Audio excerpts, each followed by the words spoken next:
Glória a Deus, aleluia. Saúde a todos com a santa e gloriosa paz do nosso Senhor e Salvador Jesus Cristo, amém? Amém. Sejam todos bem-vindos à nossa Escola Bíblica Dominical, que estamos iniciando agora. Aleluia. Peço à irmã Francisca, estava com saudade da irmã Francisca, faz a oração, iniciando, e logo após a missionária Olinda, louvando o hino da harpa, amém? Amém. Glória a Deus. Saúde a todos com a paz do Senhor, amém? Amém. Vamos orar.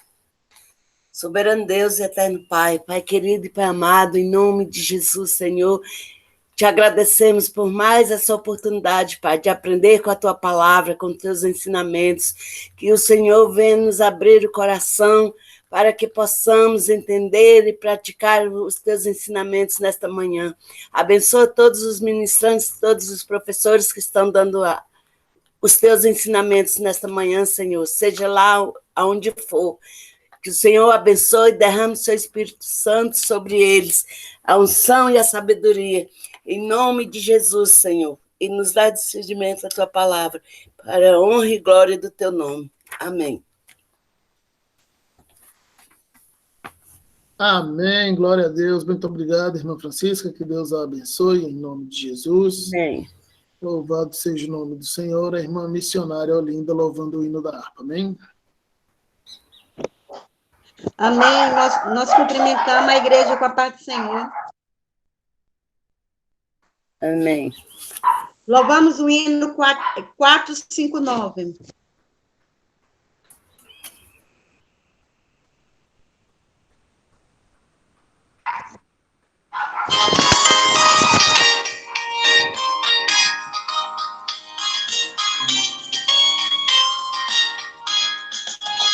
Diz Deus muito firme, são as promessas, mais firme que as montanhas são.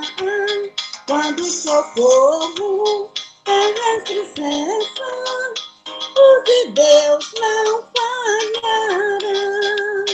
Diz Deus muito firme, são as promessas, falhando tudo, não falharão. Se das estrelas o brilho cessa, mas a promessa brilhará. Sapete falta no Deus aperto, nas suas promessas não esquecem Pai. Quando é sentado, estou bem certo que Cristo auxílio te traz. De Deus firme, são as promessas, falhando tudo, não falharão. Se das estrelas o brilho cessa, mas a promessa brilhará. Se a febre arde, seque a vida, e quem a morte se arrebatar, nas suas promessas terá guarida, bastante fraca briga. Dizer muito firme, são as promessas, falhando tudo, não falharão. Se das estrelas o brilho cessa, mas a promessa brilhará.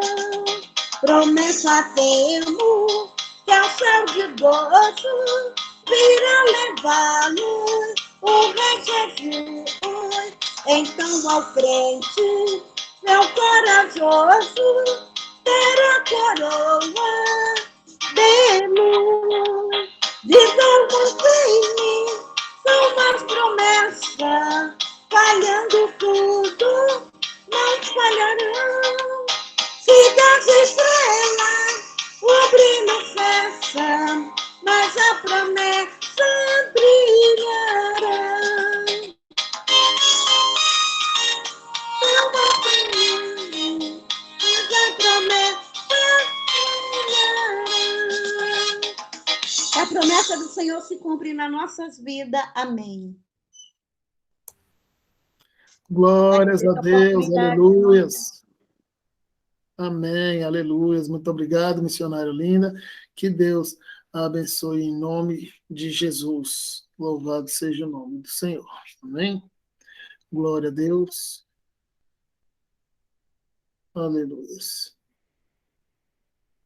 Vamos fazer a leitura oficial da palavra essa manhã. Amém? Glória a Deus.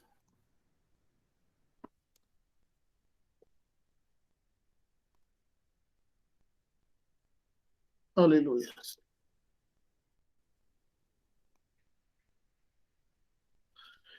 Glória a Deus, aleluia. Lição de número 4, terceiro trimestre de 2021. Amém? O título da lição, Elias e os profetas de Azerá e Baal. Texto áureo. Então caiu o fogo do Senhor e consumiu o holocausto, e a lenha, e as pedras, e o pó, e ainda lambeu a água que estava no rego. 1 Reis, capítulo 18, versículo 38. Verdade prática.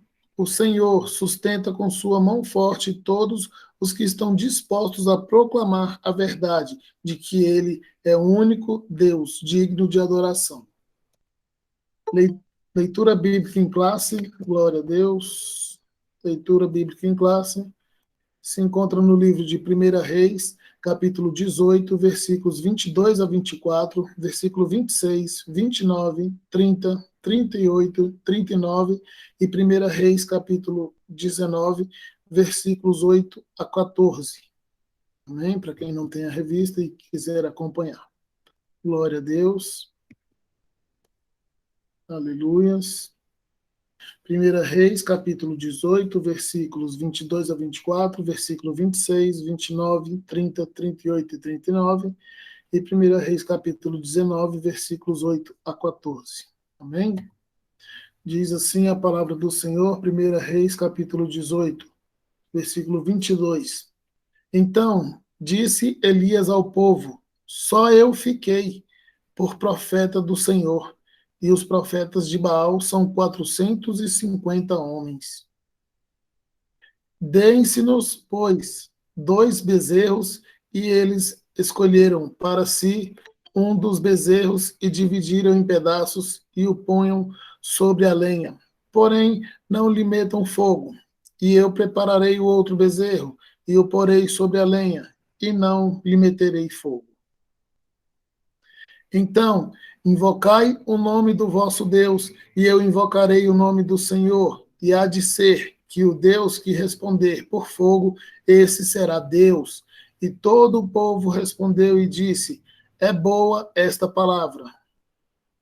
E tomaram o bezerro que lhes dera, e o prepararam, e o invocaram, o nome de Baal, desde a manhã até o meio-dia, dizendo: ah, Baal, responde-nos.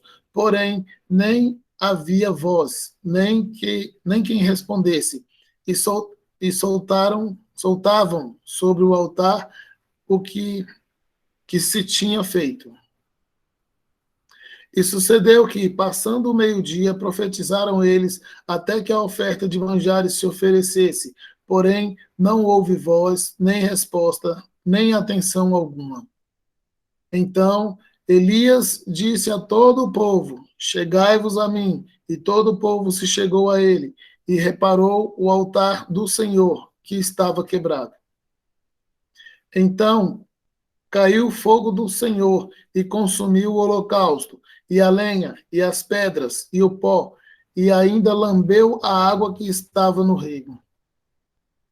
O que, vendo todo o povo, caiu sobre os seus rostos e disse: só o Senhor é Deus, só o Senhor é Deus. Levantou-se, pois, e comeu, e bebeu, e com a força daquela comida, caminhou 40 dias e 40 noites até Horebe, o monte de Deus. E a ti entrou numa caverna, e Elias entrou numa caverna e passou ali a noite. E eis que a palavra do Senhor veio a ele e lhe disse: que fazes aqui, Elias? E ele disse: tenho tido muito zeloso, tenho sido muito zeloso pelo Senhor, Deus dos exércitos, porque os filhos de Israel deixaram o teu concerto, derrubaram os teus altares e mataram os teus profetas à espada, e eu fiquei só, e buscaram a minha vida para me tirarem. E ele me disse: sai para fora e põe-te neste monte perante a face do Senhor. E eis que passava o Senhor, como também um grande e forte vento, que fendia os montes e quebrava as penhas diante da face do Senhor. Porém, o Senhor não estava no vento, e depois do vento, um terremoto. Também o Senhor não estava no terremoto. E depois do terremoto, um fogo, porém também o Senhor não estava no fogo. E depois do fogo, uma voz mansa e delicada. E sucedeu que, ouvindo-a, Elias envolveu o seu rosto na sua capa e saiu para fora. E pôs-se à entrada da caverna, e eis que veio a ele uma voz que dizia: que fazes aqui, Elias? E ele disse: eu tenho sido um extremo zeloso pelo Senhor, Deus dos exércitos, porque os filhos de Israel deixaram o teu concerto, derrubaram os teus altares e mataram os teus profetas à espada. E eu fiquei só, e a, e buscaram a minha vida para para me tirar. Glória a Deus. Aleluia, Jesus. Oremos pela palavra, agradecendo a palavra do Senhor e pelo irmão presbítero Euler, que estará ministrando o ensino nessa manhã. Amém? Soberano Deus, Altíssimo, bondoso e maravilhoso Pai, em nome de Jesus, te louvamos e te agradecemos, Pai, por cada um dos irmãos que já estão presentes, Pai, nessa live, para ouvirem, Pai, a tua palavra, para que possamos juntos, Pai, aprender mais da palavra do Senhor. Abre nossa mente, nosso entendimento, nos capacita, Pai, a compreensão da tua palavra, Espírito Santo de Deus, para que possamos, Pai, a cada dia estarmos mais ligados à tua palavra, mais edificados pela tua palavra. Em nome de Jesus, ser com cada um de nós, ser com o professor que estará ministrando a palavra nessa manhã. Em nome de Jesus, nós te pedimos e já te agradecemos. Amém. Glórias a Deus, presbítero Euler.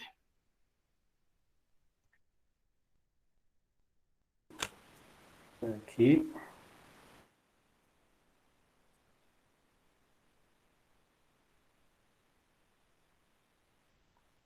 Quero fazer ele ficar maior, mas não quer ficar maior não. Então deixa esse tamanho mesmo. Pai do Senhor, meus irmãos, alegria estar aqui, falando com vocês. Graças a Deus por mais esse dia, por mais essa escola, por como podemos continuar aprendendo juntos. Estava tentando aumentar aqui o tamanho do meu vídeo aqui, da minha tela, mas vai assim mesmo, desse tamanho mesmo. Esse mês nós estamos estudando sobre monarquia, da monarquia, não é isso? As lições bíblicas. O plano de Deus para Israel é meio a infidelidade da nação, as correções dos ensinamentos divinos no período dos reis de Israel. Tivemos a lição 1, a ascensão de Salomão e a construção do templo. A lição 2, o reino dividido, Jeroboão e Roboão. A lição 3, Acabe e o profeta Elias. E hoje a lição 4, Elias e os profetas de Azerá e Baal. Certo? Graças a Deus. Os ânimos só lição muito boa. Queremos fazer algumas considerações, fazer alguns apontamentos ao introduzirmos a lição. Graças a Deus. Uma coisa interessante também que eu queria fazer em relação a profeta. Profeta é um dom. Que dom é esse, profeta? É um dom ministerial. Parte dos 5 dons, né? É um dom ministerial. Dom de profeta. E o que é o profeta? O profeta é um porta-voz. Não é isso? Então, o profeta é um porta-voz. Tivemos vários profetas. Uma coisa interessante que eu queria também explicar para chamar a atenção de vocês é conforme está escrito em Lucas 1,17, que foi anunciado que João Batista viria na virtude e no espírito de Elias. Não era Elias. Todas as vezes que fala, né, nas passagens de Malaquias, Mateus, Marcos, Tiago, fala na virtude do profeta Elias. Não era o profeta, mas era na virtude do profeta Elias. Bom, profeta, porta-voz. Certo? Então, tiveram vários profetas. Entre eles, de repente, surge lá em 1 Reis sobre Elias. Mas, gente, qual é o cenário que estava acontecendo naquele momento? Qual é o cenário daquele momento? De onde surgiu Elias? Eles falam muito pouco sobre de onde surgiu Elias, né? Elias é de Tisbe, próximo de Gileade. Tisbe, na verdade, a gente foi pesquisar, quando é Tisbe, de Tisbe. Então, como é que ele se tornou profeta? De onde surgiu Elias? Então, há uma tese muito forte dos estudiosos, dos historiadores, que Elias provavelmente era oriundo, fazia parte, né, da escola de profeta que começou Samuel lá atrás. Samuel começou, ensinava na escola de profetas. Então, Elias certamente aprendeu muito nesse sentido. E teve essa linha de raciocínio e aprendeu na escola de profetas, certo? Uma outra coisa interessante é que o cenário daquela época. Teve Salomão, que foi rei, mas quando Salomão morreu, o reino foi dividido, as 12 tribos se dividiram em 2 reinos, 10 tribos reino do norte e 2 tribos reino do sul, Judá, 10 tribos reino de Israel. E os monarcas do reino do norte, começando por Jeroboão, né, que reinou 22 anos, depois Nadab, 2 anos, Baasa, 24 anos, Elá, 2 anos, Enri, 7 dias, Onri, 12 anos, e Acabe, que reinou durante 22 anos. Enquanto Acabe pegou ainda 3 anos do reinado de Asa, né? Foi contemporâneo de Asa, e depois, na maior parte do seu reino, ele foi contemporâneo de Josafá. Mas o que acontece? Não estava havendo mais levitas aí no reino de Israel, porque o reino de Israel começou a desviou. Começou por Jeroboão, se tornou idólatra, que Jeroboão se tornou idólatra por inveja, porque ele não queria perder o reino, estava com medo de voltar o reino para Roboão, e aí houve uma idolatria, houve um desvio, apostasia de Jeroboão, ele não ficou mais fiel a Deus. E aí o que aconteceu? Os levitas ensinavam a nação. Os levitas ministravam, ensinavam onde eles estavam. O que aconteceu? As pessoas que tinham temor de Deus e os levitas não quiseram mais ficar no reino do norte e começou a perseguir as pessoas que tinham temor de Deus, especialmente Jezabel, que era esposa de Acabe. Então, o que aconteceu? As pessoas que tinham temor de Deus começaram a fugir para o reino do sul. Mas Deus tinha que queria levantar alguém para alertar. Ele ungia pessoas para ser rei, tinha que levantar alguém para alertar, para falar, para chamar a atenção. Porque o papel do profeta, porta-voz de Deus, chamar a atenção, alertar, falar do Senhor, não é isso? Então, o que aconteceu? Deus levantou o profeta Elias. E o profeta Elias surgiu, então, e começou a chamar a atenção. Profeta não era muito bem-vindo, não. Tinha um problema sério. As pessoas não aceitavam a mensagem dele, porque era sempre de correção. Essa é uma coisa que eu gostaria de observar com vocês. Outra coisa que eu gostaria de observar é em relação a 2 grupos, para que a gente possa tirar... Eu, ao ler, cheguei à conclusão, né? Para que a gente possa tirar bem essa dúvida aqui. Elas são 2 grupos. Quando Elias faz o desafio. Vamos ficar aqui no capítulo 18, vamos ver essa passagem do capítulo 18, no versículo 19. Elias faz um desafio. E nesse desafio, menciona os profetas de Azerá e os profetas de Baal. São dois grupos. Já no versículo 22, ele só menciona os profetas de Baal. Já no versículo 25, que já é a hora de escolher o bezerro, é mencionado os profetas de Baal. E no versículo 40, Elias menciona os profetas de Baal. Então, o que a gente entende é que o desafio foi lançado para os dois grupos.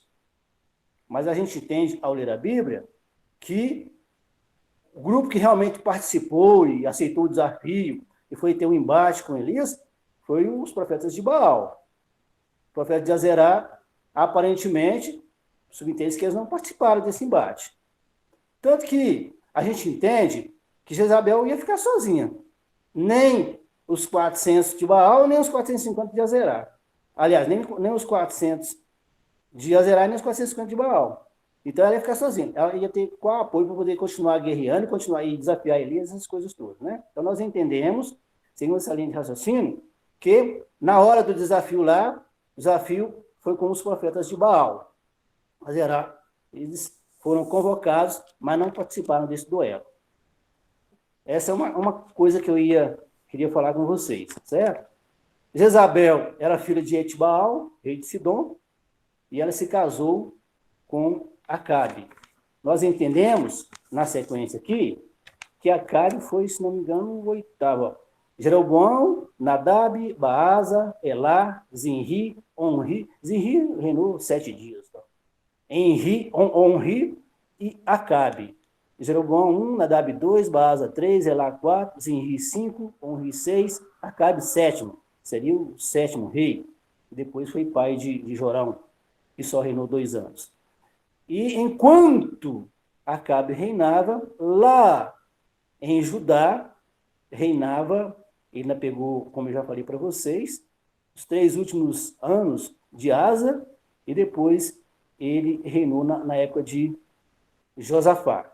Asa teve um período longo, e depois Josafá teve apenas 25 anos. É uma coisa interessante, enquanto quem é que reinava, enquanto o outro reinava. Outra coisa que me chama a atenção é quando Elias vai para Serepta, bem próximo a Sidom. Ele vai para lá fugindo da perseguição, fugindo de Acabe, de Jezabel. E Jezabel era de lá, era de Sidom, era daquela região. Ela era filha de Etibaal, rei de Sidom, certo? O que estava acontecendo em Israel é que quem temia a Deus, os profetas, eles não queriam mais ficar, não, eles estavam com medo da perseguição. Mas ainda, depois nós vamos descobrir mais na frente, que ainda, ao contrário do que Elias pensou, ele não estava sozinho, ainda havia pessoas ali que tinham temor de Deus, certo? Outra coisa interessante é que eu queria falar com vocês, é que Elias era um profeta tesbita, ele foi elevado ao céu num redemoinho, e ele apareceu com Moisés na transfiguração de Jesus no monte. Certo? Ok? Então vamos aqui na introdução da lição. O profeta Elias é um dos mais relevantes personagens da Bíblia. Foi ele que apareceu com Moisés no monte da transfiguração, conversando com Jesus. Você vai mencionar, ele apareceu no Monte Carmelo, tinha a caverna de Elias, inclusive, apareceu no Monte Horebe, então Moisés, Elias, né, tem essas nuances em relação a ele. Este destacado profeta é, sem dúvida, um modelo de servo perseverante e fiel para todo cristão. Nessa lição, veremos como Elias desafiou corajosamente a idolatria em Israel. Ele tinha uma figura assim que destacava ele, né? Ele usava um cinto de couro, pés de camelo, um cinto de couro, assim, e ele falava forte, falava bravo, né? Como orava de modo simples, mas cheio de confianças, e com apesar de tudo que fez, expôs sua humanidade ao cair em desânimo. Aí depois vai falar, porque ele teve um cansaço espiritual, né? Ele participou do embate com os profetas. Participou, subiu a um monte, teve que clamar a Deus para derramar fogo. Ele teve que caminhar, ele foi se cansando. Ele teve um estresse espiritual, ele estava lutando contra o povo. Todo mundo é humano, pastor, pregador, irmão, crente, todo mundo se cansa, mano. Uma hora fica um pouco cansado. Então ele passou por um certo cansaço, um certo desânimo, né?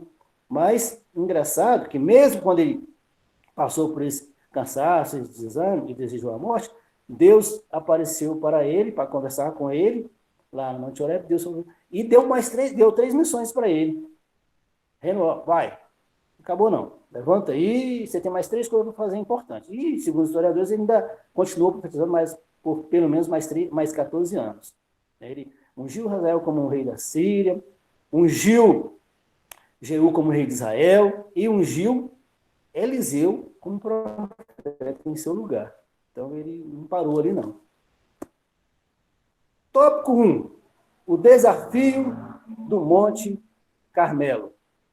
O desafio do Monte Carmelo. Ponto 1 do tópico 1. O zelo de Elias opôs diante de um confronto. O que estava acontecendo? O povo estava cocheando, estava entre 2 pensamentos. Às vezes, os cristãos no mundo ficam cocheando entre 2 pensamentos. O que chama atenção também, esses casamentos mistos, né? Acaba, em vez de procurar alguém que fosse temente a Deus, ele foi procurar uma rainha lá, cometendo os mesmos erros dos reis do passado, né? Começando por Salomão, procurando aliança com outros. E aí o que aconteceu? Jezabel, quando veio ser esposa de Acabe e morar em Samaria, ela trouxe consigo, porque ela era adoradora de Azerá. Azerá era um deus feminino. Engraçado, uma coisa que eu acho interessante, que não tem nada de engraçado, é que esses deuses, poste-ídolo, esses deuses, esse deus que ela adorava, Azerá, e esse outro deus que ele adorava, que Elias combateu, foram os profetas de Baal, só existia na imaginação. Para que eles existissem, tinha que fazer, ele fazia um ídolo, para dizer que aquele ali, esse aí é Baal, esse poste ali, essa rainha, essa aqui é uma deusa e tal. Mas só conseguia existir, e mesmo assim, estava morta, que era contrário ao que Deus estava orientando, né? Não terás ídolos e tal. Porque era fruto da imaginação. Eles imaginavam um Deus assim e construíam aquele negócio. De verdade mesmo não tinha. Havia uma atuação maligna por trás de tudo isso. Mas tudo fruto da imaginação. Alguém imaginou esse Deus Baal. Alguém imaginou essa deusa Azerá. Alguém imaginou Moloque. Alguém imaginava esses deuses. E aí construiu uma estátua para que desse existência, ainda que morta, nesses deuses, para povoar a imaginação deles. Mas de verdade não existia. Mas era tão forte a imaginação. Viu? Cuidado com a imaginação. Viu? Cuidado com a imaginação, que a gente tem que ter com a imaginação. É quando você, por exemplo, conta uma história para o seu filho, antes de dormir, cuidado. Quando a imaginação dele é fértil. Às vezes, à noite ele vai sonhar com aquilo. Por isso que é bom contar coisas boas, falar da Bíblia. É isso que a pessoa fica impressionada. Então, olha a imaginação desse povo. Eles imaginavam que Azerá era a deusa da fertilidade, que por causa dela que cresciam as colheitas, os frutos.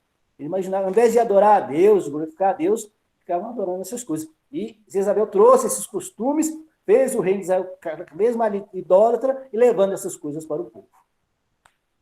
E aí surge Elias diante de Acabe e faz um desafio, daquele desafio que eu falei para vocês. Não é isso? Para combater a apostasia. Surge Elias diante de Acabe. E aí Elias faz esse desafio. Né? Agora, pois, ajunta a mim todo Israel, versículo 19 do capítulo 18, no Monte Carmelo, como também os 450 profetas de Baal. Ele coloca 2 grupos aqui. E os 400 profetas de Azerá, que comem da mesa de Jezabel. Os 400 profetas de Azerá eram mais assim, protegidos de Jezabel, ficavam embora os dois protegidos, mas ficavam mais assim, comendo da mesa de Jezabel, porque era sustentado por ela, porque os reis, a monarquia assalariava, sustentava esses profetas malignos, esses profetas do diabo, isso, dessas coisas terríveis, não é isso? De Azerá e de Baal. Muito bem. Então, ele faz esse desafio. Continuando aqui. Devido à apostasia do povo e à falta de liderança espiritual do rei Acabe e de outros que o antecederam, Elias, como alguém que conhece muito bem o Deus que serve, viu-se na condição de lançar um grande desafio diante de todos. Ele lançou o desafio. Mas peraí, vocês estão em dúvida, o povo estava em dúvida. Mas quem é que é Deus realmente? Estava cocheando, estava mancando, de um lado para o outro, estava em dúvida, né? E a Bíblia diz, e Jesus chamou-nos atenção em Mateus acerca disso, não podeis servir a Deus e a Mamon. Não cocheis entre outros pensamentos. Ou serve a Deus ou não serve a Deus. Você firma a sua adoração, o seu compromisso, a sua adoração com Deus ou não. Você não pode servir a dois senhores. Não sai água pura, água boa de duas fontes. É isso? Ou a água é amargosa de uma fonte errada, ou a água é boa de uma fonte pura. É isso? Então, Elias faz esse desafio. Por quê? Porque Deus não aceita dupla adoração. Deus não aceita. Ou é adoração a ele, ou não. O que acha interessante é que quando Elias sugere aos profetas de Baal que se apresente dois bezerros, um para o sacrifício a Baal e outro para o sacrifício a Jeová, ao Deus de Elias, por que não foi só um bezerro? Por que eles não sacrificaram, não apresentaram aquele bezerro para Baal e depois não apresentaram o mesmo bezerro para Deus? Porque Deus não aceita mistura, que o que é de Deus é puro. Porque Deus tinha que ser um bezerro exclusivo, o sacrifício tinha que ser exclusivo para Deus. Tinha que ser uma coisa só para Deus, não é nada de mistura. Um sacrifício, conselho de altar e tudo isso. Ok? Bom, fez o desafio. Mandou chamar os profetas de Baal, Elias incitou, provocou, dizendo, o Deus que responder por fogo, esse será Deus. Você vê no versículo 24. Então invocai o nome do vosso Deus e invocarei o nome do Senhor. E há de ser que o Deus que responder por fogo, esse será Deus. E todo o povo respondeu e disse, é boa essa palavra. O povo estava perdido. Sabe aquele povo que às vezes está como ovelha que não tem pastor? Por quê? Porque faltava um pastor. Quando Jesus falou isso, porque faltava um pastor para orientar eles. Ali, Elias, de alguma forma, como profeta, porta-voz de Deus, teve ser uma figura de um pastor também que ia orientar aquele povo ali, que estava perdido o povo. Reino de Israel, idólatra, pervertido, estava perdido. Jezabel trouxe muitos costumes e Acabe era um rei fraco, se deixava levar. Ele era o rei de Tiro, mas quem realmente mandava, induzia, ele se deixava levar por Jezabel o tempo todo. Ela trouxe muitos costumes, idolatria, prostituição, sacrifício, coisas terríveis. Né? Então, continuando aqui, o profeta foi levado a fazer isso em função da pergunta sem resposta que lançou antes do confronto. Até quando cocheareis entre dois pensamentos? Ele lançou a pergunta. E o povo continuou cocheando. Isso nos chama atenção. O mundo de hoje, o povo, muita gente no mundo está em dúvida. Será que o Deus... Deixa eu falar uma coisa interessante para vocês. Tá? O nosso Deus que nós servimos, como crentes, como cristãos, como servos de Deus, certo? Não é proibido de ser invocado por outras pessoas, não. Às vezes alguém que não é crente, às vezes alguém que é de outra religião, às vezes alguém que não é religião, às vezes ele invoca a Deus. Deus atendeu, Deus chamou o Ciro, Deus agiu com pessoas que fez a vontade dele, mesmo ainda não sendo adoradores de Jeová. Deus usa quem ele quer, onde quer e quando quer. E às vezes, porque eu estou aqui, meu vizinho está ali, não é crente, ele começa a clamar por Deus, clamar por Jesus, e Deus faz um milagre. Bom, mas, poxa, por quê? Um profeta teve ciúme de Moisés, quando Foi Josué, teve ciúme de Moisés. Quando os profetas começaram a falar lá no campo, lá no acampamento, né? Ele teve ciúme. Mas por quê? Porque ele achava que a exclusividade era só de Moisés e dos seus profetas ali para falar com Deus. Então, existem outras pessoas que às vezes a gente se surpreende, mas que Deus fala através delas também. Voltando aqui. Até quando conhecereis entre dois pensamentos? Se o Senhor é Deus, segui-o. E se Baal, segui-o. Você vai lá no 18, 21. Eu estou me prendendo aqui esse 21. Então ele chegou a todo o povo e disse: até quando cocheareis entre dois pensamentos? Se o Senhor é Deus, seguiu, e se Baal, seguiu. Porém, o povo lhe não respondeu nada. Por que que o povo não respondeu nada? O povo não tinha alimento, não tinha o alimento da palavra, o povo estava sem conhecimento. Os levitas, que ensinavam ali, tiveram que, a maioria fugiu, se não todos fugiu, para o reino do sul, para o reino de Judá. O povo estava perdido. Então, tinha que haver um posicionamento. E tinha que realmente ser levantado alguém com poder, com autoridade, com fogo, que foi, graças a Deus, no caso de Elias, que se levantou ali. O povo não tinha resposta para essa pergunta, porque estava em dúvida sobre quem, de fato, era o verdadeiro Deus. Ponto 2 do tópico 1. O problema de não saber a quem adorar. Esse triste dilema espiritual se faz presente todas as vezes que o povo de Deus se envolve com a idolatria. Pois os que adoram ídolos não conseguem enxergar o verdadeiro amor e cuidados divinos. Idolatria cega, a pessoa fica cega. Eu posso até admirar, por exemplo, uma música do Padre Zezinho, uma música do Certo Galileu, uma música que fala de Deus olhando a letra do Roberto, mas eu não posso querer fazer deles meus ídolos. É ter muito cuidado. E aqui entra uma série de questões em relação a ídolo. Tem um ídolo de metal mesmo. Quando um padre confrontou, falou assim, mas vocês têm os ídolos de vocês lá. Isso não justifica o erro dele ser idólatra. Quem tem nossos ídolos no meio evangélico está errado, mas quem faz o ídolo lá de metal também está errado. Os dois estão errados. É ídolo do mesmo jeito. Não justifica o padre querer dar essa resposta. Não, mas vocês têm seus ídolos lá também. Sim, então estão os dois errados. Quem no nosso meio tem ídolos está errado. E quem no meio católico tem um ídolo está errado. E qualquer um que faz esse tipo de ídolo. Então tem o ídolo do coração, o ídolo de endeusar um filho, o ídolo de algum artista, de um cantor, e o ídolo realmente de metal mesmo, próprio mesmo. Eu fico pensando, às vezes, que ainda que as pessoas não o adorassem, mas Deus havia alertado para que não se fizesse nenhuma imagem. E Salomão fez no trono dele tinha os degraus, e nos degraus tinha os leões, que importa os leões. Então eu fico pensando, aquele perigo que está fazendo essas coisas, esses bichos, esses símbolos, não é isso? Continuando aqui. Esse triste dilema, nós já vimos. Uma coisa que eu vou chamar a atenção aqui é que a idolatria cega. Cega, você fica cego. A idolatria, uma das causas que foi. E é isso que o diabo quer. Ele quer cegar, né?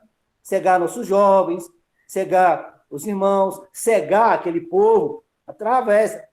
Embora que o ídolo não tinha vida, não falava, não ouvia, né? Mas através daquela simbologia, na imaginação de quem os fez, o diabo tentava cegar e conseguia cegar a muitas pessoas.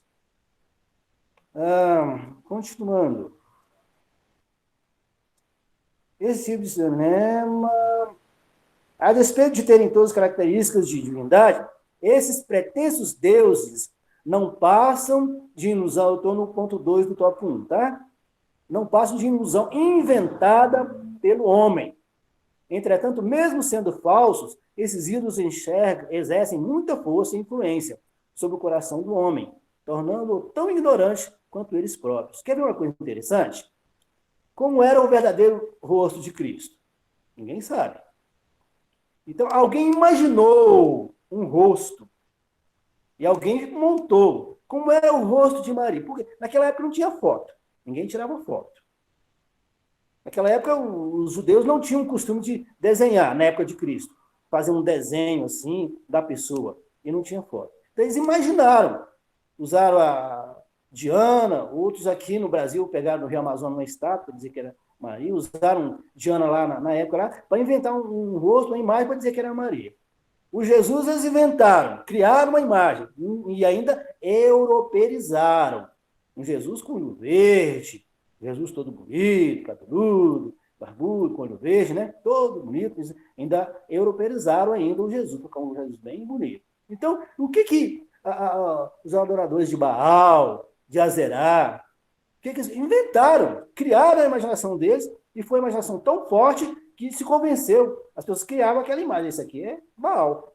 Então, entretanto, mesmo sendo falsos, esses exercem muita força e influência sobre o coração do homem, tornando-o tão ignorante quanto eles próprios. Tornem-se semelhantes a eles aqueles que os fazem. Ignorância, cegueira. Vale destacar que os ídolos não precisam necessariamente ser físicos, pois podem estar camuflados no coração humano, a fim de controlarem as decisões e toda a vida de uma pessoa. Jesus nos alertou sobre isso. Sei lá em Mateus 6, versículo 24. É isso? Jesus nos alertou sobre isso. Deixa eu só ler para vocês aqui, que é interessante. Vale a pena, além de valer a pena ser salvo, né? Mateus 6, 24. A gente lê esse versículo aqui, para completar e fechar essa parte aqui. Certo? 6, 24 diz assim: ninguém pode servir a dois senhores, porque ou há de odiar um e amar o outro, ou se dedicará a um e desprezará o outro. Não podeis servir a Deus e a mamão. Fechando essa parte aqui do tópico 2, do ponto 2 do tópico 1. Ponto 3.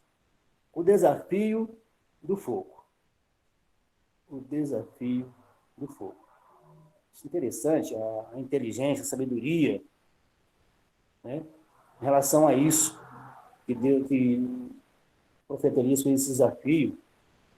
Elias tinha certeza de que Deus era com ele, e por isso propôs o desafio. O fogo queima, né? Purifica. O Deus que respondesse com fogo deveria ser adorado. Os que andam com Deus não precisam desafiá-lo para testarem sua lealdade e seu amor. As pessoas são íntimas de Deus, que são impelidas, guiadas e conduzidas em seu coração para aquilo que o Senhor quer fazer. Portanto, não foi a vontade de Elias lançar o desafio, mas a do próprio Deus para, mais uma vez, mostrar ao povo de Israel que ele era, sempre foi e sempre será o único Deus verdadeiro a quem deveria servir. O que eu acho interessante, a gente deve falar mais aqui na frente, é que depois que os adoradores de Baal fizeram aquele sacrifício todo, se retalharam e dançaram, e buscaram, e invocaram, e nada, muita coisa eu acho interessante quando é a vez de Elias, mas uma coisa que eu achei interessante é que ele reparou o altar. Ele não foi fazer isso lá em Jerusalém, mas ele encontrou um altar, não aquele deles, mas um outro altar, que era, e além de também ser um bezerro exclusivo para Deus, na hora do sacrifício, ele reparou que o altar já tinha sido usado. Ele reparou, ele consertou. E às vezes, nós precisamos consertar.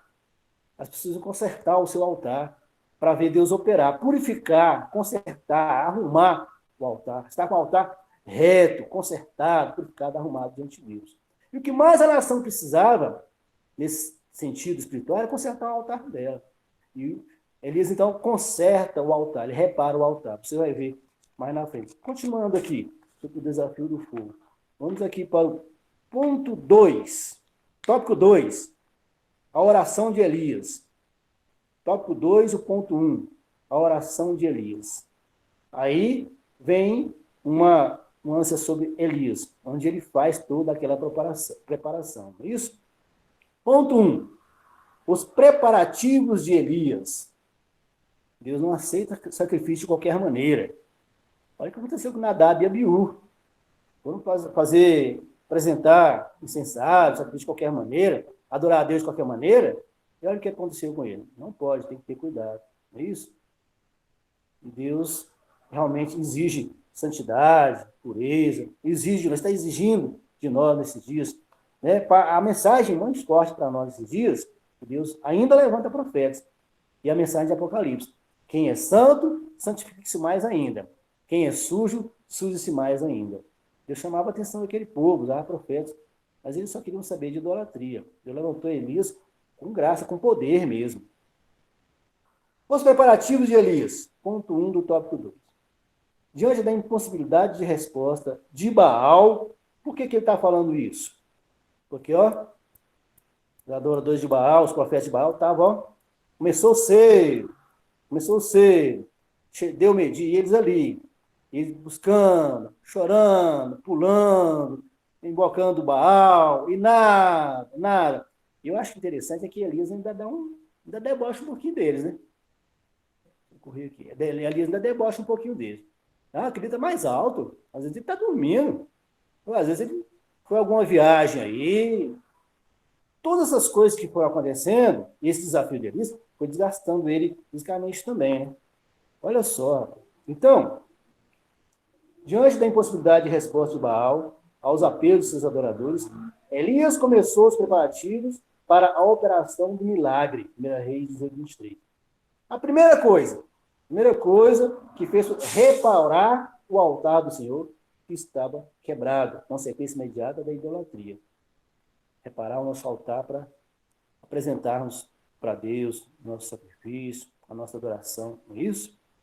A seguir, juntou 12 pedras que simbolizavam as 12 tribos de Israel, cavou um rego em volta do altar, colocou a lenha, dividiu o bezerro em pedaços sobre a lenha e pediu para que se derramasse 12 cântaros, olha só, 12 pedras, 12 cântaros, tudo simbolizando as 12 tribos de Israel. Pediu para que se derramasse 12 cântaros de água sobre o altar, de tal modo que ficasse totalmente encharcado o que estava nele e o rego em sua volta. Isso ele fez por 3 vezes. Derramou uma vez, derramou outra vez, encheu de água e derramou de novo. E ele fez, ponto 2 do tópico 2, uma oração confiante. Não foi uma oração longa, mas foi uma oração objetiva, de alguém que tinha contato com Deus, que tinha na presença de Deus. Não é isso? A oração de Elias foi simples e curta, contrastando com as súplicas dos profetas de Baal. Tá? Horas e horas, meus irmãos. Elias queria mostrar que, para Deus responder, não são necessárias cerimônias especiais, sacrifícios ou mutilações. Basta o exercício da fé no verdadeiro Deus. Eu me lembro de uma vez que um servo de Deus, num passeio, foi pedido a ele que orasse pelo lanche, pelo alimento lá. Ele orou um pouco, orou talvez umas 8 palavras. Senhor, abençoe esse lanche, Senhor que nos faça bem e nos dá alegria na sua presença. E obrigado pela reunião, obrigado por... Fez uma oração rápida e tal, abençoe. E aí, alguém chamou a atenção dele. Oração relâmpago? Não pode ser assim, não. Como é que você ora tão rápido assim? Tem que orar mais. A bênção não estava numa longura de uma oração. Era simples, era objetivo. Abençoar o alimento, o lanche, as pessoas que ele estava. E alguém reclamou disso. Orar muito, ficar na presença do tempo é bom. Mas, às vezes, não é pela quantidade, a longura de palavras. Às vezes, você tem que ser objetivo na sua oração. Não é isso? A oração de Elias foi simples e curta, contrastando com as súplicas dos profetas de Baal. Elias queria mostrar que para Deus responder não são necessárias cerimônias especiais, sacrifícios ou mutilações. Basta o exercício da fé no verdadeiro Deus. Quando você faz um jejum, uma consagração a Deus, Deus recebe com alegria. Você faz por amor. Mas isso não quer dizer que Deus só vai te ouvir se você fizer um jejum. Deus só vai te ouvir se você fizer um sacrifício. Você ficar 3 dias sem comer. Não. É bom, Deus agrada, você faz por amor. Mas faça com sabedoria, com raciocínio, com inteligência, quando você quiser fazer um sacrifício, tanto de louvor, quanto de alimento, quanto sacrificial para Deus. Certo? É relevante ressaltar que o profeta Elias, em sua oração, declarou diante do povo que o Deus a quem ele orava era o mesmo Deus dos patriarcas, Abraão, Isaac e Jacó. É importante citar isso. Quando Jesus orou para que Lázaro fosse ressuscitado, Jesus falou diante da multidão. E Jesus falou com o pai, ó, pai, eu estou falando assim porque eles saibam que o Senhor é Deus e que eu sou o teu servo. Jesus invocou de forma alta. Elias, quando falou ali, ele falou, Deus de Abraão, Deus de Isaac, Deus de Israel. Invocou Deus. É relevante ressaltar que o profeta Elias, em sua oração, declarou diante do povo que o Deus a quem ele orava era o mesmo Deus dos patriarcas Abraão, Isaac e Jacó. E que pelo fato de também ser um servo de Deus e estar cumprindo a vontade dele, tinha direito à manifestação divina como resposta. Nesta oração, o profeta expõe o verdadeiro motivo de ter erigido aquele altar e da necessidade de Deus responder com fogo. O que ele diz? Para que este povo conheça que tu, Senhor, és Deus e que tu fizeste tornar o seu coração para trás. O povo não estava mais conhecendo. Para que conheça que tu, Senhor, és Deus. O povo estava cocheando, não sabia quem servir. Não estava mais sabendo conhecer direito. Tantos anos de idolatria, de pecado, de desvio, que o povo estava cocheando e não estava mais conhecendo direito as coisas. É por isso que, às vezes, nós aprendemos com os nossos líderes e na palavra que tem que falar todo dia. Não me canso de repetir as mesmas coisas. Tem que estar sempre lembrando, sempre falando, tem que sempre pregando, tem que estar sempre ensinando. Às vezes o filho fica enjoado, o pai está sempre ali, insistindo, aconselhando e falando. Mas Deus aconselha os seus filhos, os pais aconselham os filhos a quem ama. Ponto 3, do tópico 2. A misericórdia de Deus. Na oração de Elias está claro que o desejo de Deus era que seu povo se voltasse para ele através daquela demonstração de poder. A descida do fogo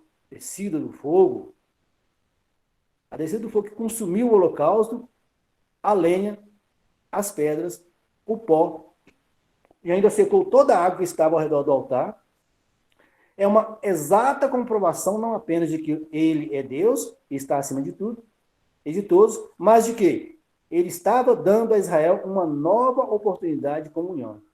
A reação do povo foi unânime em reconhecer que o Eterno é o Deus verdadeiro. Só o Senhor é Deus, só o Senhor é Deus. Com isso, a seca, que já durava 3 anos e meio, terminou. Né?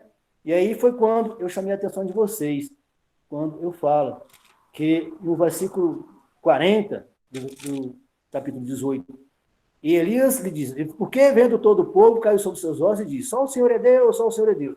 E Elias lhes diz, lançai mão dos profetas de Baal. Veja que aqui ele não menciona os profetas de Azerá. Lançai mão dos profetas de Baal, que nenhum deles escape. E lançaram a mão deles, e Elias os fez descer ao ribeiro de Quizon, e ali os matou. Houve um avivamento ali. Embora que aquele povo era meio coração, logo esquecia, mas eles experimentaram um grande poder. Porque milagre que acontece, abrir o vermelho, armar fogo, milagre é para testemunho, não salva, porque a pessoa só é salva, só é convencida pela palavra para ser salva. É isso? Milagre ajuda, atrai você para perto de Deus, mas quem te convence e faz você se converter nem na palavra. E o povo estava precisando de palavra. E Elias estava dando duro ali. Com isso, a seca, que já durava 3 anos e meio, terminou. Elias falou para Acabe, ó, vem chuva aí, prepara que vai chover. Elias subiu ao cume do Monte Carmelo, orou a Deus e caiu uma abundante chuva. Eu acho interessante a insistência, a fé de Elias, que subiu com o seu moço e começou a orar. E falou, vai, olha lá para o céu, vendo alguma coisa? Não. Volta lá de novo, olha de novo. Não. Volta de novo, dá uma olhada. Não, aí volta, aí continua orando. Vai lá, olha de novo, nada. Mas Elias, confiante, a perseverança e a fé dele. Aí o moço dele falou, eu vi uma pequena nuvem, como se fosse uma mão, pequena mão, formada de uma nuvem, pequena mão. Aí Elias desce, avisa para Acabe porque vai cair chuva. Olha só, uma pequena mão, olha como Deus faz acontecer um poder maravilhoso e afeta um grande Elias, não é isso? Ele subiu ao cume do Monte Carmelo, orou a Deus, e caiu uma abundante chuva. Você confere em 1 Reis 18, versículo 45. Isso? Vamos entrar aqui no tópico 3. Elias em Horebe. Irmãos, preciso entender uma coisa. Houve um desgaste. Um desgaste. Elias se cansou com tudo isso. O povo continuava rebelde, idoso. Houve um desgaste. Isso? Os efeitos e a exaustão do profeta. Elias chegou à exaustão diante de todos os embates que enfrentou para fazer o povo de Deus retornar ao caminho. Retornar ao caminho. Chegou à exaustão. A gente cansa. Você prega, você fala, o povo continua rebelde. Aí houve um desgaste de Elias. Ele descansou. Natural, ele era humano. Ele era humano. Isso. Isso mostra que até mesmo os crentes mais fiéis podem vir a sofrer depressão e desânimo na sua caminhada, mesmo depois de serem usados pelo Senhor de forma extraordinária, como foi Elias. Às vezes você já ouviu falar, ou participa, ou vê um culto abençoado assim, a pessoa prega, que é uma bênção e tal, e Deus opera, faz milagre. Aí você, daí uma semana ou duas, você fica sabendo que ele ficou enfermo, ou que ele está descansando. Há um desgaste, tanto físico quanto emocional. E Elias passou por isso. Até lá no mundo, quando há embates entre um show ou um jogo, alguma coisa, aqueles que participam daquilo têm que descansar, têm que ter um repouso, que não consegue, tem que se recuperar fisicamente. Imagina o profeta Elias, imagina de forma espiritual. É guerra travada contra as hostes do mal. Guerra travada. Isso significa que aqueles que ascendem em posição na obra de Deus também podem descer em proporções iguais. Vejamos os grandes feitos de Elias em sequência. Conseguiu reunir o povo no Carmelo através de Acabe, seu inimigo. Para reunir aí houve um desgaste. Certo? Fez descer fogo do céu no altar molhado. Houve um desgaste. Fez o povo mesmo em rebeldia se dobrar diante do Senhor. Aqui ele fala, eliminou cerca de 850 profetas de Baal e Azerá. Ele está contando os dois grupos. Eu entendo pela leitura aqui que ele eliminou 450. É claro que esses de Azerá depois acabaram sendo eliminados, principalmente depois, quando vem Jeú, que foi até monarca do Reino do Norte, ele até agradou um pouco a Deus, porque cumpriu ali, matou os adoradores de Baal. Mas, enfim, fez o povo, mesmo em rebeldia, se dobrar diante do Senhor, eliminou cerca de 850 profetas de Baal. Ele diz assim, de Baal e Azerá, que recebeu o apoio do rei. Fez chover após grande período de seca. 3 anos e meio depois. Foi um desgaste. Ele subiu ao monte, ele foi orar, ele buscou, até que viesse a chuva. Correu mais depressa que a carruagem de Acabe. Segundo os historiadores, ele já estava de idade, ele não poderia correr tanto assim. Foi uma coisa assim surreal. Ele correu mais depressa à frente de Acabe, a carruagem de Acabe. E foi sustentado por um anjo. Ponto 2 do tópico 3. O pedido para morrer. Eu conheço e eu vejo na Bíblia, deve falar sobre isso aqui. Vai falar sobre isso aqui. Os 3 grandes homens de Deus que teve um momento na vida que eles pediram a morte.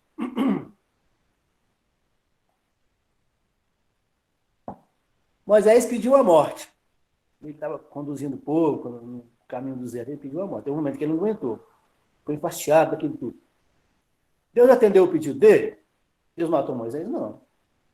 Deus renovou as forças dele, Deus recobrou sua força, renovou a missão que ele tinha, mandou ele continuar em frente, conduzindo o povo, e o abençoou, e o fortaleceu, e ele não parou a obra. Outro que pediu a morte, deve falar aqui, ó, a despeito das portentosas obras que fez Elias, foi terrivelmente perseguido e ameaçado por Jezabel, a rainha. A opressão foi tanta que o profeta, tomado de um sentimento de autopiedade, mesmo fugindo para não morrer, desejou a morte em seu íntimo. Por isso a Bíblia Não, mas é isso que eu queria falar com vocês, né? Quem mais que pediu a morte? Jeremias pediu a morte. E Jonas, o profeta Jonas. Jonas desejou a morte, mas Deus não matou Jonas. Deus incentivou ele saiu depois lá daquele problema que ele teve lá, de ficar dentro do grande peixe, e ele foi lá e fez a obra. Ele não deixou ele morrer, não. Então, os grandes servos de Deus passaram por momentos difíceis e Deus não matou Elias.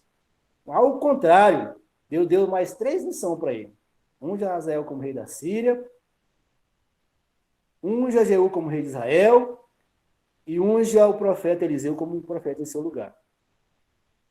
Então, Deus renovou Elias, teve uma experiência maravilhosa, não viu Deus no fogo, não viu Deus no vento, não viu Deus no terremoto, mas Deus apareceu a ele uma voz poderosa, forte, mansa e delicada. Deus apareceu para ele, apareceu a voz de Deus para ele, ele ouviu a voz de Deus, a presença de Deus aí na caverna, ele sentiu aquela graça, aquele poder e foi renovado. Deus renovou a sua missão e ele voltou e continuou fazendo a obra. É isso? Ponto 3 do tópico 3.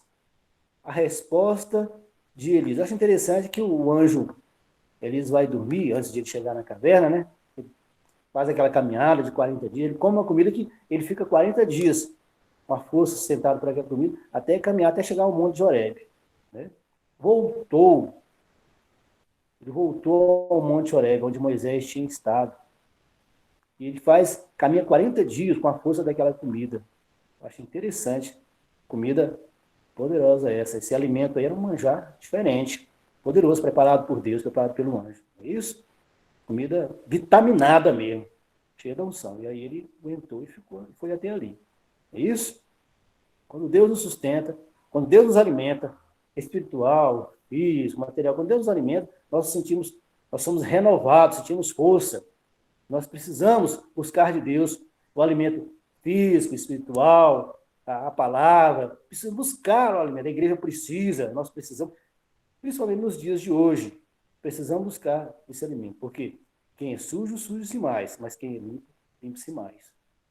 E Deus realmente precisava fazer algo grande no meio daquele povo de Israel. Isso por amor a Davi, não por amor àqueles reis, tanto apesar de serem mais espirituais, voltar para Deus, os reis do reino de Judá, mas também pisavam na bola às vezes. Desculpa aí o termo. E os reis de Israel, pelo amor de Deus, né? Então, Deus continuava mantendo o reino de Judá e os reis, a sua linhagem, que também Israel, por amor a Davi. Sempre era por amor a Davi. E a aliança que ele tinha com Davi. E lá no passado, com Abraão, Isaac e Jacó. É isso? Ponto 3. A resposta de Deus. Deus interveio de forma miraculosa, enviando até Elias um anjo que lhe trouxe pão e água, tirando-o daquela situação de intenso desânimo. Nisso depreendemos, ou entendemos, ou compreendemos que a comunhão e a palavra estavam à disposição do profeta. A comunhão e a palavra estavam à disposição do profeta. A partir de então, ele se deixou levar pelo mover de Deus, através do vento, do terremoto, do fogo, da voz mansa e delicada. Tudo isso foram fatores que influenciaram a presença de Deus, né? Elias teve a oportunidade de confessar seu estado de desespero e Deus lhe deu novos sentidos. Confessar seu estado de desespero. Elias falou, se abriu, ele conversou com Deus. O que você está fazendo? Deus perguntou para ele, o que você está fazendo aí, Elias? Eu tenho sido muito zeloso pelas coisas do Senhor, sabe? E mataram os seus profetas, derribaram os seus altares, mataram os seus profetas, e aí só eu escapei, só sobrou eu para te adorar, para estar na presença. O povo, estou parafraseando, é claro, né? O povo não quer mais saber do Senhor, eu fiquei como único para ficar te adorando. Todo o esforço que eu tive, todo o sacrifício, todo aquele desafio no Monte Carmelo, e nada. Então só sobrou eu como profeta seu. Agora, Isabel quer me matar, e claro, eu estou parafraseando a forma de falar para vocês quanto a isso. E uma coisa interessante, que Deus, sem falar naqueles servos de Deus que o mordomo lá, que era de Acabe, escondeu na caverna e protegeu, quando Elias conversou com ele, Agora, Deus fala para Elias, Elias, eu reservei para mim 7.000 joelhos que não se dobraram a Baal, não se beijaram, não beijaram Baal, não se dobraram a Baal, nem a Azerá, aquela deusa lá, forte ídolo, aquela deusa lá da fertilidade, aquela deusa lá que era adorada por Jezabel. Então, Deus falou para Elias, Elias, 7.000 fiéis. Eu preservei 7.000 fiéis. Então, Elias não estava sozinho. Ele pensava que estava sozinho, mas ele não estava sozinho. Às vezes, nós pensamos que estamos sozinhos. Mas existe um povo que adora a Deus. Existe um povo no Brasil, existe um povo nos Estados Unidos, existe um povo no Paraguai, existe um povo na China, existe um povo que adora a Deus. Nós não estamos sozinhos. Deus tem os seus fiéis. Em Malaquias, outra vez vereis a diferença entre o justo e o injusto, entre o que serve e o que não serve a Deus. Existem fiéis na terra. Existem fiéis que adoram a Deus. Existem aqueles que continuam fiéis a Deus. São crentes e são salvos também. Então, Elias descobriu, quando Deus falou isso para ele, que ele não estava sozinho. Elias teve a oportunidade de confessar seu estado de desespero, e Deus lhe deu novos sentidos para continuar seu ministério. O que Deus faz com aquele que quer ficar depressivo, que quer morrer? Novos sentidos, novas missões. Imagina se Deus... Jonas, você quer morrer? Então tá, então eu vou te matar. Moisés, você cansou? Não vai mais conduzir o povo, não? Você quer morrer mesmo? Tá, peraí, vou matar você. Pronto. Imagina, Deus... peraí, tem uma outra coisa que é para fazer, para renovar. Pessoas, se todas as vezes que eu pensei em desanimar, eu passei um tempo aí no passado em que eu entrei em depressão. Pensei em morrer, mas Deus não permitiu, não. Vocês conhecem a história. Vou falar um pouco, rapidinho da minha vida pessoal, 2 minutinhos, né? 1 minutinho, bem rapidinho. Quando alguém na minha vida pessoal foi embora, eu quis morrer. Mas eu ouvi uma voz falando de mim. Eu, lá naquele quarto, estava o pastor orando por mim, os irmãos orando por mim, e eu ouvi uma voz lá, com desespero, que falava para mim, você não vai morrer. Eu não estava comendo, eu não estava bebendo, eu não estava dormindo, eu não estava trabalhando, eu estava corando o tempo, e eu ouvi uma voz me falando, você não vai morrer. Você não... E era com autoridade, falava para mim. E eu aqui, lá no quarto escuro, sozinho. Você não vai morrer. Deus, o interesse de Deus não é matar a gente, não. É proteger, é renovar, é abençoar, é ajudar, é fortalecer. Deus não deixou, nas entrelinhas, Deus estava falando para Elias também, você não vai morrer não, Elias. Não vai morrer não. Ao contrário, Deus renovou Elias. E graças a Deus eu não morri, Elias naquela época não morreu e continuou fazendo a obra de Deus, né? Elias deu a oportunidade de confessar seu estado de desespero e Deus deu novos sentidos para continuar seu ministério. 3. Eu já até falei para vocês, ungir Azael como rei da Síria, ungir Jeú como rei de Israel e ungir Eliseu para lhe suceder como profeta. Deus renovou a missão que ele tinha com ele. Deixa eu só falar uma coisa que não está na revista de vocês, mas que eu acho que é muito interessante. Eu queria mencionar isso aqui que está na revista do professor. Eu quero mencionar para vocês aqui. Qualidades e realizações. Vale a pena falar sobre isso em relação a Elias. Uma delas, 1, 2, 3, 4, 5. São 5 qualidades e realizações. Primeira, foi o mais famoso e dramático profeta de Israel. Segunda, predisse o princípio e o fim de uma seca de 3 anos. Terceira, foi usado por Deus para ressuscitar um filho morto e devolvê-lo à sua mãe. Quarta, representou Deus em uma disputa com o sacerdócio de Baal e Azerá. E quinta, estava com Moisés no episódio da transfiguração de Jesus no Novo Testamento. E vale a pena mencionar também as passagens que mencionam Elias, além desses fatos. Certo? Malaquias 4:5 menciona Elias. Mateus 11:14 menciona Elias. Marcos 9:13 menciona Elias. Marcos 15:35 menciona Elias. E especialmente Lucas 1:17, quando fala sobre João Batista, nascimento, na virtude e no poder de Elias. Tinha a virtude e o poder que Elias tinha.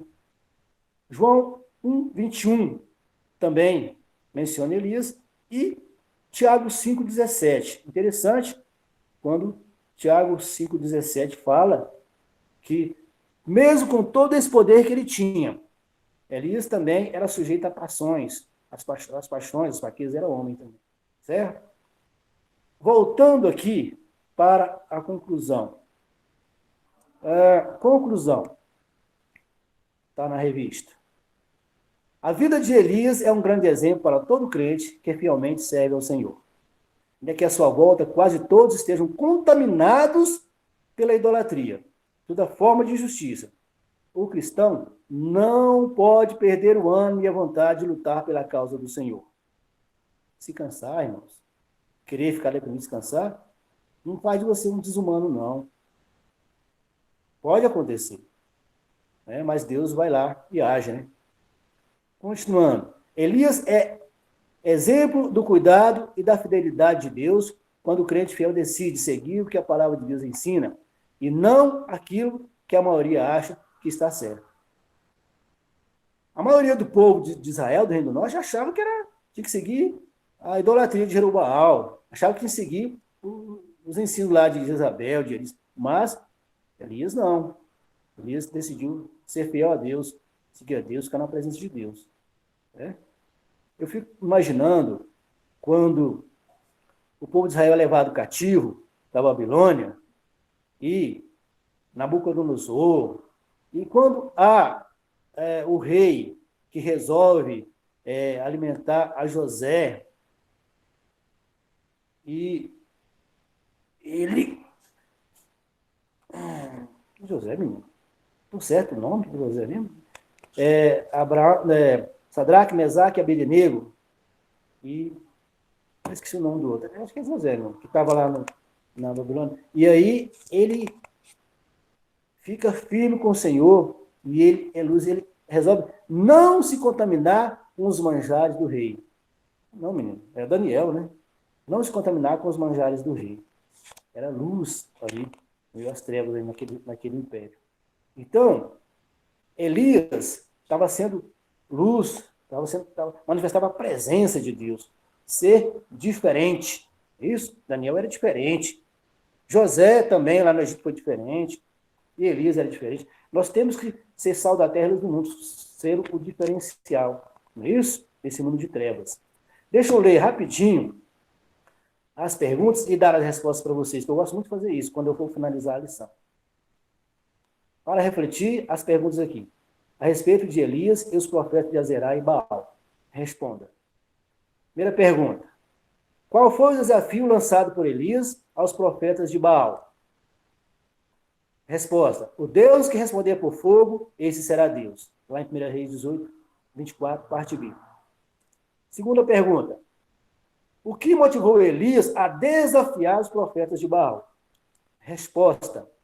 Mostrar ao povo de Israel que ele era, sempre foi e sempre será o único Deus verdadeiro a quem deveria servir. Terceira pergunta. Qual foi a primeira providência de Elias nos preparativos para a descida do fogo divino? E essa eu gosto. Reparar, né? Reparar o altar, isso eu gosto. A primeira coisa que Elias fez foi reparar o altar do Senhor que estava quebrado. Temos que ter esse cuidado de reparar o altar do Senhor. Isso? Próxima pergunta. Qual foi o desejo de Deus para o seu povo? O desejo de Deus não era matar o povo, não, era renovar o povo. O desejo de Deus era que o seu povo se voltasse para ele através daquela demonstração de poder. Esse era o desejo, segundo a resposta do autor da revista. Esse era o desejo de Deus. E a última pergunta. Que exemplo a vida de Elias nos deixou? Eu acho que vários. Ele vai mencionar aqui, mas eu acho que vários, né? Vários exemplos. De fidelidade, de unção, de poder, de busca, de perseverança. Então a resposta está assim. A vida de Elias é um exemplo de cuidado e da fidelidade de Deus quando o crente fiel decide seguir o que a palavra de Deus ensina e não o que a maioria acha que está certo. Que exemplo a vida de Elias nos deixou? Ele cerne pela uma resposta falando mais do cuidado que Deus teve com ele. É isso? E Elias teve aquela fidelidade, aquele zelo de cuidar das coisas de Deus. São essas as respostas das perguntas. Eu encerro aqui. Me perdoe se não consegui atender realmente, mas para a glória de Deus, o Senhor ser o mais que eu pude, que Deus possa nos abençoar. Deus abençoe toda a igreja, o pastor, o Léo, e que nós possamos continuar firmes na presença de Deus. Gostei muito dessa lição, uma bênção. Muito obrigado. Até a próxima, se Deus quiser. Amém. Eu volto a palavra ao nosso irmão Léo. Glórias a Deus. Nós é que agradecemos, irmão. Muito obrigado por mais esses ensinamentos, por nos trazer mais aprendizados da palavra do Senhor. Amém? Que Deus continue abençoando a sua vida, continue abençoando o seu ministério, em nome de Jesus. Pastor Edivaldo. Não, Léo, pode dar sequência, tá? Amém. Glória a Deus. Né? Vamos continuar orando, né, por todas as famílias que perderam um parente, um ente querido, que perderam alguém. Continuar orando por aqueles que estão enfermos, para que venham a se recuperar, em nome de Jesus. Continuar orando por salvação, precisamos muito nos últimos dias, para que as pessoas não fiquem cocheando entre dois deuses. Amém? Glória a Deus. Lembrando que hoje, às 19 horas, temos Santa Ceia do Senhor, presencial na igreja, tomando todas as medidas de prevenção e segurança contra o coronavírus. Amém? E higienização. Glória a Deus. Aleluias.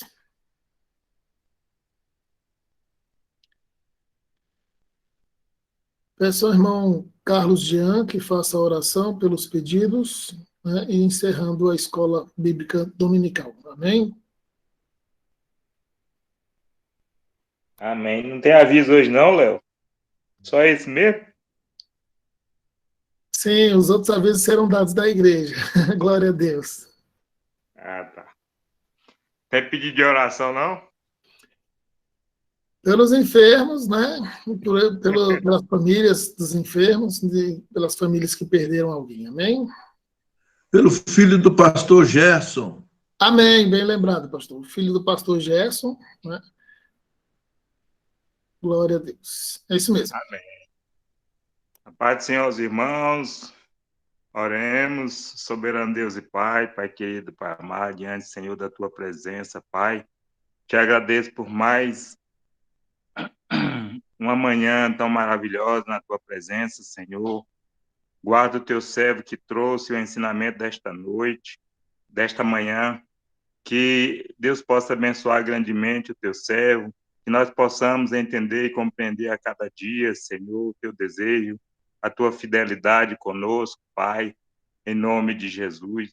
Peço também pelos aqueles que estão enfermos, Pai, inclusive aqueles que falaram, Senhor, nesta manhã, aqueles que foram mencionados nesta manhã, que é o filho do pastor Gesso, e outros enfermos que estão internados, que estão em casa se recuperando, que o Senhor possa dar recuperação, que o Senhor possa dar a cura, Senhor, a cada um deles, em nome de Jesus, que nós possamos ter uma noite tão abençoada, na presença de Deus, fazendo o teu querer, Senhor, nesta manhã e nesta noite, que nós possamos estar lá para receber a Santa Ceia do Senhor, em nome de Jesus. Eu te agradeço, te peço, Pai, em nome de Jesus.